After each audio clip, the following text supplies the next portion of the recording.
Netflix encaissait ses recettes, non pas via sa filiale néerlandaise, mais une filiale marocaine, les recettes fiscales dépasseraient en 2025, en considérant que le chiffre d'affaires par abonné Maroc est de 1200 dirhams TTC par mois. Bon, les prix Netflix varient selon les options qu'on prend, mais on va dire en moyenne 100 dirhams par mois.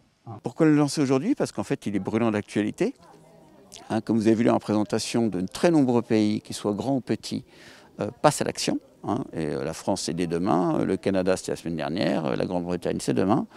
Les États-Unis et le G7, c'est acté.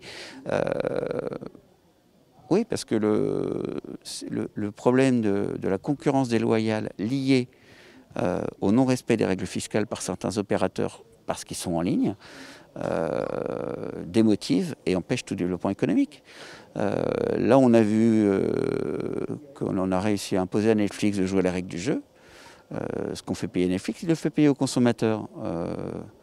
Mais c'est pas mauvais. C'est-à-dire que ça permet à de nouveaux entrants qui, eux, respectent les règles du jeu, de faire leur offre. Et ça se développe. Et on voit émerger, vous l'avez vu sur la zone MENA, en moins d'un an, sur notre présentation, c'est un secteur où beaucoup de gens peuvent émerger encore, beaucoup de sociétés, donc de création d'emplois, etc., etc. Voilà, donc moi je suis venu au Maroc parce que il y a beaucoup de choses à faire en cinéma et d'ailleurs je construis du cinéma, j'investis. C'est un pays où on peut faire du business, mais il y a des règles du jeu. Moi je les respecte, je veux que tout le monde les respecte, c'est tout. Donc en tant qu'entrepreneur, j'ai voulu faire cette conférence pour dire aux autorités, il n'y a pas que des good players, il faut assainir le terrain. Je pense qu'elles en ont pris, toutes les autorités du monde entier ont pris conscience du fait de la situation fiscale de petits bébés, des petits bébés de l'économie numérique, et puis on va les aider à grandir. Sauf qu'aujourd'hui, ce sont des géants qui ont les mêmes faveurs que quand ils étaient tout petits. Et ce qui crée des dissensions de concurrence énormes, distorsions de concurrence énormes.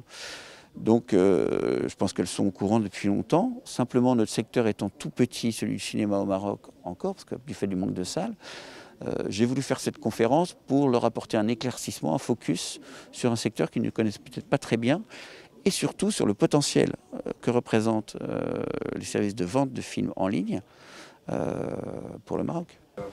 Participe au rayonnement du Maroc et je pense que ça s'appelle de l'équité fiscale, c'est-à-dire un service ou un produit qui génère de l'argent dans un pays, eh bien il doit être taxé, il doit participer à l'impôt dans le pays où le consommateur l'a consommé et il l'a payé. Donc je pense qu'il doit y avoir une prise de conscience entre les pouvoirs publics et les professionnels.